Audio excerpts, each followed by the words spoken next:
All right, Shalom. First and foremost, I want to begin by giving all honor, glory, and praises to Yahweh, Bahashem, Yahushai, Bahashem, Rakakodash. Double honors to the elders and apostles of Great Millstone. Shalom to you, brothers that are laboring and pushing this word in truth and sincerity and with charity. I'm the brother Abraham from the camp here in GMS Chicago, coming back at you with another lesson. Lord willing, to be edifying.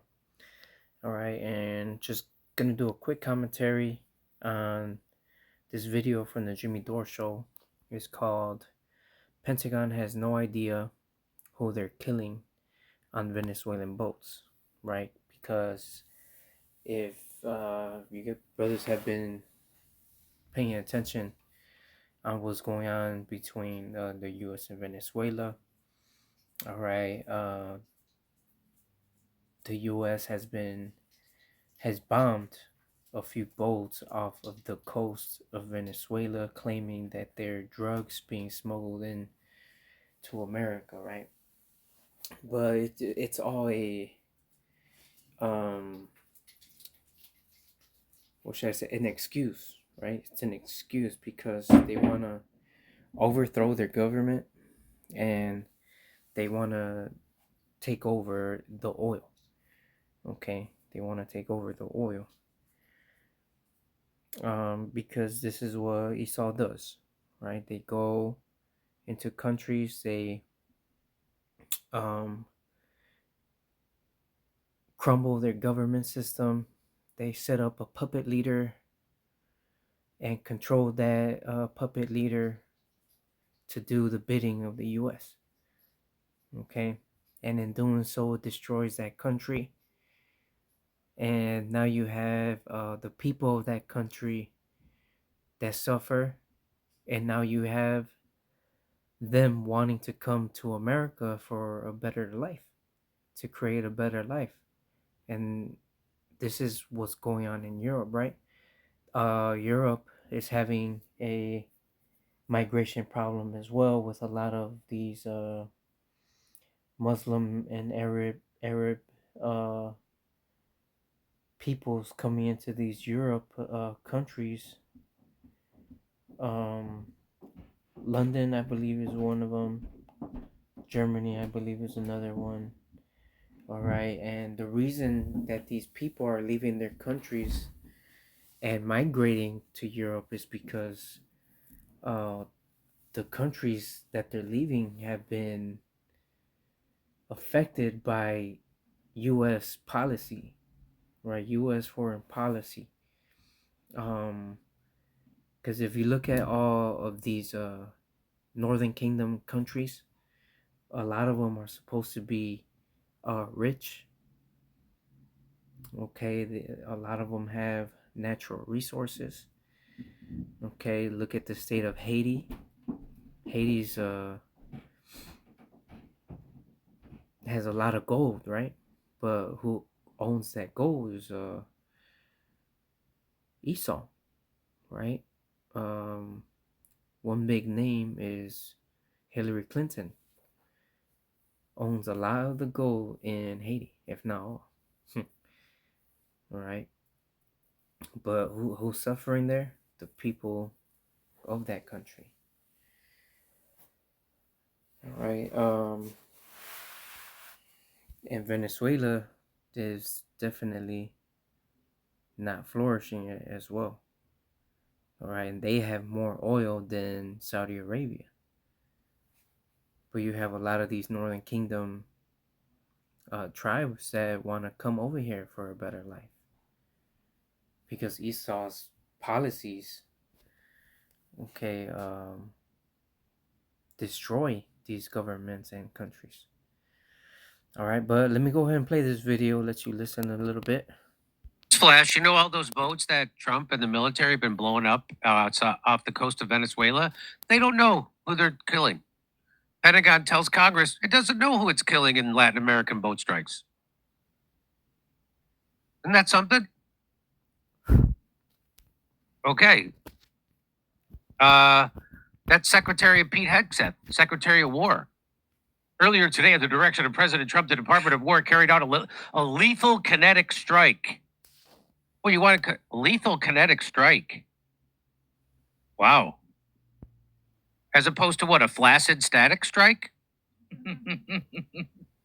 This vessel, like all the others, was known by our intelligence to be involved in illicit narcotics. So they're just summarily executing people they suspect of being drug runners, which is not how that goes against every international law, every domestic law, every kind. Right now, there's a guy at the ICC court who used to be the president of the Philippines. He's being brought up on charge for doing the exact thing, for going in and killing drug dealers without a trial.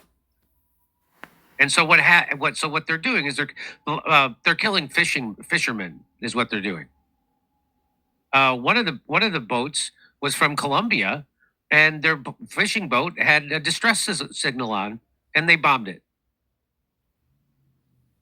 So here's the video that the Pete Hegseth. There, oh, look at that. We're so tough. We're so tough. Hegseths love saying lethal kinetic strike because it sounds so much better than murder. And just to let you know, here's Senator Rand Paul. For over 20 years, presidents have used the same post 9/11 legal framework to justify wars and drone strikes without congressional approval. It's time to end this blank check for endless war and restore constitutional limits. So I here's think what the he problem says. here is that the Trump administration, and correct me if I'm wrong, is basically embracing the legal framework that has been in place since 9/11, the war on terror. I know there were efforts to try and revoke it. It was never revoked. I mean, isn't this kind of the danger illustrated that people predicted if you don't withdraw the legal framework that allows endless war in the name of terrorism, that'll just become everything and the president can just bomb whoever he wants forever? Well, I think it is important to remember our history, even our recent history back to the Obama administration. I think he killed over 1,000 people with drones. They used to have killing terrorist Tuesdays where he had flashcards, and they'd go through the flashcards and pick people on the flashcards. This included an American citizen and the American citizen's 2 children. And I think nobody really made the allegation that any of them were carrying arms. They were sympathetic to terrorists. They had ideas that most civilized people disagreed with. But at the same time, they weren't in the middle of combat or engaged in combat. But the reason it's important is because we seem to have different standards. You know, when a Democrats in charge, Republicans, some were up in arms over this. Now that a Republican's doing it, Democrats are rightly up in arms against Trump, but some of them forget or are willing to forget that, you know, their hero, President Obama, was doing it as well. But you're right, that legal framework and that precedent has allowed President Trump to say, look, everybody does this. They're terrorists. And it's this circular argument. Who are terrorists? Well, the people I tell you who are terrorists. And what are terrorists? They're people who kill people in a terroristic way. And they're terrorists because I tell you they do this. It's like it's this circular argument with no proof presented. But there is a real problem with it. Yeah, there's a real problem with it, but nobody's going to do anything about it because we've been letting the president just murder anybody he's wanted since 9/11. And which makes the United States the biggest terrorist state in the world. That's right. Right. So let's grab this scripture here.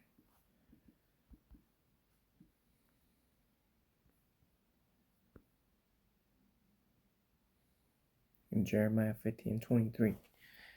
Right. It says, how is the hammer of the whole earth cut asunder and broken? How has Babylon become a desolation among the nations? Right, so here Babylon is likened unto a hammer.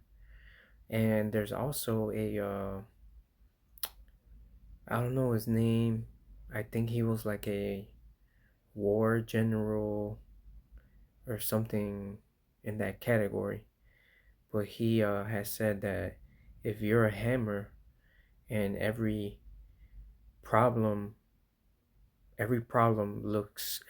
that you have or arises looks like a nail. All right, that was America. You got this issue, you got that problem. All right, let's just beat it with the hammer that we are.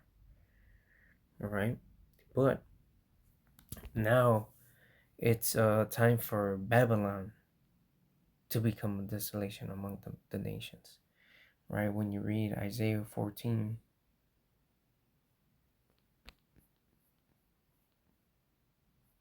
Right, Isaiah 14:5, the Lord hath broken the staff of the wicked and the scepter of the rulers. He who smote the people in wrath with a continual stroke. He that ruled the nations in anger is persecuted, and none hindereth. Right? So the hammer of the earth, who smote the people in wrath with a continual stroke, that ruled the nations in anger. Now is his turn to be persecuted. Right? Now it is his turn. Okay? Let's get Isaiah 33 and verse 1. It says, Woe to thee that spoilest, and thou was not spoiled, and dealest treacherously, and they dealt not treacherously with thee. When thou shalt cease to spoil, thou shalt be spoiled. And when thou shalt make an end to deal treacherously, they shall deal treacherously with thee. So the tables are starting to turn against Esau Edom. Everything that he's been doing to the whole world, to all nations, his wickedness, him ruling the nations with a continual stroke.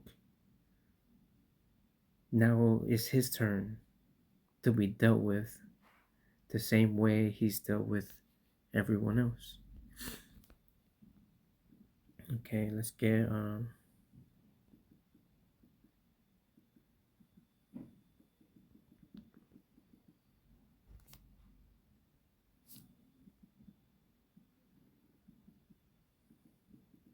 gotta word this right.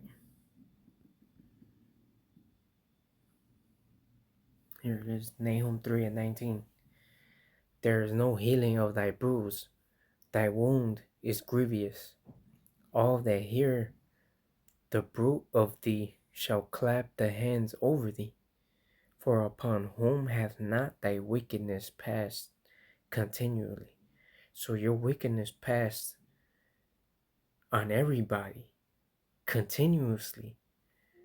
You got laps going around with your wickedness.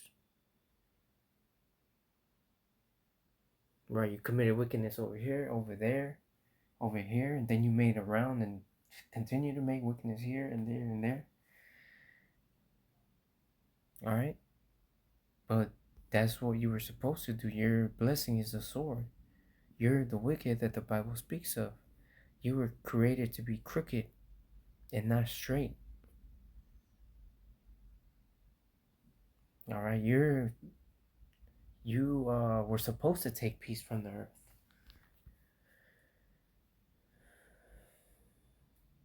And you did that's your lot.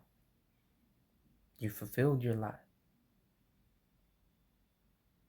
All right, but now the wickedness, as it says in Genesis, or the iniquity of the Amorites is not yet full. So you have to reach the sum, the limit,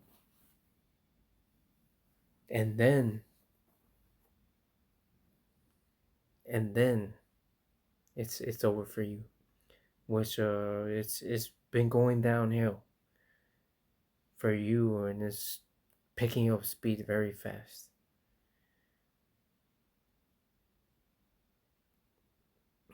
Okay.